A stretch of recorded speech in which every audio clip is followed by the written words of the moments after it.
మళ్ళీ తిరిగి 2-2.5 ఏళ్లలో కేసీఆర్ గారి ప్రభుత్వం వస్తుంది. వచ్చిన తర్వాత ఇదే యూనివర్సిటీలో ఆ ల్యాండ్ లోనే ఎక్స్పాన్షన్ కి కావాల్సిన డబ్బులు కూడా అవసరమైతే స్టేట్ గవర్నమెంట్ నుంచి మేమిచ్చి మీకు అండగా నిలబడతాం. Future expansion also we will take responsibility if the central government does not act. We will add infrastructure.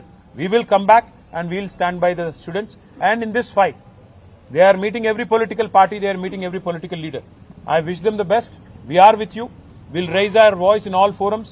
We'll raise our voice in Rajya Sabha where we have representation. We'll also come with you to Delhi if need be. Delhi भी आएंगे और union government से भी सवाल करेंगे कि क्यों कर रहे हो आप ये लोग ये सब. तो इसीलिए मैं आपसे कहना चाहता हूं मीडिया కూడా నేను ధన్యవాదాలు చెప్తాను. ఎందుకంటే మీరు అందరూ కూడా ఇష్యూని సపోర్ట్ చేస్తా ఉన్నారు. సెంట్రల్ యూనివర్సిటీలో ఎట్లా అయితే ఈ ప్రభుత్వం భూములను గుంజుకునే ప్రయత్నం చేసిందో ఇక్కడ మౌలానా ఆజాద్ యూనివర్సిటీలో కూడా అదే రకంగా భూములను లాక్కునే ప్రయత్నం చేస్తున్నది. ఉన్న ఒకే ఒక్క ఉర్దూ స్టడీస్ కి సంబంధించిన యూనివర్సిటీ మీద ఈ రకంగా కన్నేయడం ప్రభుత్వానికి మంచిది కాదు. ఇండియన్ స్కూల్ ఆఫ్ బిజినెస్ కూడా ISB is a top business school in the country. దాని నుంచి కూడా నేను తీసేసుకుంటాను land. HCU one of the topmost universities of the country, అక్కడి నుంచి ల్యాండ్ తీసుకుంటాను అంటే ఒక రియల్ ఎస్టేట్ బ్రోకర్ ముఖ్యమంత్రి అయితే ఎట్లా ఉంటుందో పిల్లలు చెప్తున్నమాట. ఒక రియల్ ఎస్టేట్ బ్రోకర్ ముఖ్యమంత్రి అయితే ఎట్లుంటుందో ఇలా ఈ ప్రభుత్వ వ్యవహారం అట్లా ఉంది. ఇంకోటి మనం చూస్తూ ఉంటాం సినిమాల్లో టీవీల్లో సీరియల్ కిల్లర్లను చూస్తుంటాం. అట్లాగే ఈ కాంగ్రెస్ ప్రభుత్వం ఎట్లా ఉందంటే సీరియల్ స్నాచర్ వీళ్ళు. ఇది మొదటిది కాదు ప్రభుత్వ భూమి వీళ్ళు లాక్కునే ప్రయత్నం చేస్తున్నది. మీకు గుర్తుండాలి ప్రొఫెసర్ జయశంకర్ గారి పేరు మీద ఉన్న వ్యవసాయ విశ్వవిద్యాలయం నుంచి 100 ఎకరాల స్థలాన్ని తీసుకున్నారు.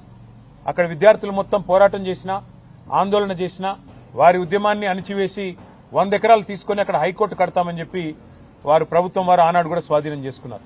రాష్ట్రంలో ఎక్కడా భూమి లేదన్నట్టు విశ్వవిద్యాలయం మీద బడి ఆ ల్యాండ్ గుంజుకున్నారు.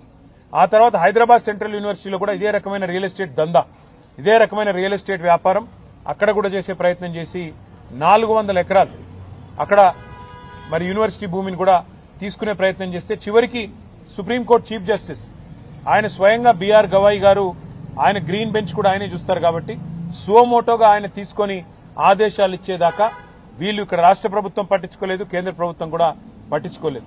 సెంట్రల్ యూనివర్సిటీ భూమి అయినప్పటికీ కేంద్రము స్పందించలేదు.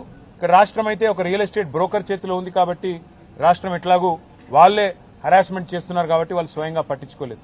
కానీ సుప్రీంకోర్టు ఇన్వాల్వ్ అయిన తర్వాత నిజంగా ఒక బాధాకరమైన సంఘటన జరిగింది.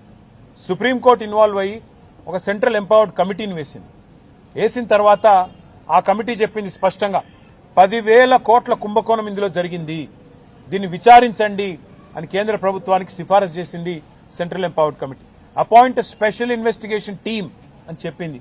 కానీ ఎందుకో మరి బడే బాయ్ చోటే బాయ్ రిలేషన్ కావచ్చు ఇంకోటి కావచ్చు ఇంతవరకు కేంద్ర ప్రభుత్వం ఎలాంటి చర్య కూడా తీసుకోలేదు, ఎలాంటి ఇన్వెస్టిగేషన్ ని కూడా ప్రారంభించలేదు. 10,000 కోట్ల కుంభకోణం కాంగ్రెస్ గవర్నమెంట్ చేస్తే ఇవాళ బీజేపీ గవర్నమెంట్ దానికి వత్తాసు పలుకుతా ఉంది. ఇది ఎందుకు చెప్తున్నా నేనంటే ఒకవేళ హైదరాబాద్ సెంట్రల్ యూనివర్సిటీలో కనుక కేంద్ర ప్రభుత్వం గట్టిగా యాక్ట్ చేసి ఉంటే రాష్ట్ర ప్రభుత్వం ఈరోజు ఈ దాష్టీకానికి ఒడిగట్టే పరిస్థితి ఉండేది కాదు.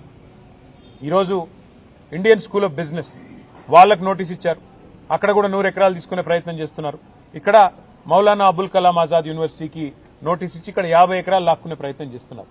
ఇది ఒక రియల్ ఎస్టేట్ బ్రోకర్ వ్యవహారం మాదిరిగా ఈ ప్రభుత్వం పనితీరున్నది తప్ప విద్యా సంస్థల్ని విశ్వవిద్యాలయాల్ని ముందుకు తీసుకుపోవాలన్న సోయి గాని ఇంగితం గానీ లేదు. మరి నిన్న ఏం జరిగింది? నిన్న రాత్రి 2 ఏళ్లు గడిచిపోయింది, 25 నెలలు దాటిపోయింది, ఇంతవరకు 10,000 ఉద్యోగాలు కూడా ఇవ్వలేదు. మీరు ఏమైనా నీ 2 లక్షల ఉద్యోగాలని చెప్పి పిల్లలు రోడ్డెక్కితే వాళ్ళని ఇష్టం వచ్చినట్టు గొడ్లను కొట్టినట్టు కొట్టి వాళ్ళని 7 పోలీస్ స్టేషన్లో నిన్న ఈ దిక్కుమాలిన ప్రభుత్వం వారిని నిర్బంధించింది.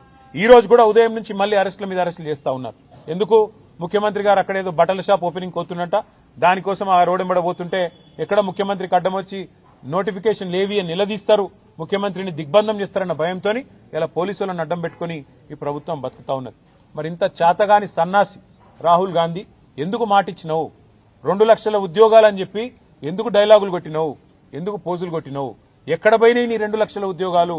ఇవాళ ప్రజలు అడుగుతున్నారు, మా పిల్లలు అడుగుతున్నారు, దమ్ముంటే సమాధానం చెప్పు. 10,000 ఉద్యోగాలు ఇవ్వకుండా ఇక్కడ భూములు గుంజుకుంటావు, యూనివర్సిటీ దగ్గర ఇస్తానన్న ఉద్యోగాలు ఇయ్యవు. ఈ రకంగా తెలంగాణ యువతతో భారత యువతతో కాంగ్రెస్ ఏదైతే డ్రామాలు ఆడుతున్నదో దీన్ని అందరూ కూడా గమనించాలని కోరుతూ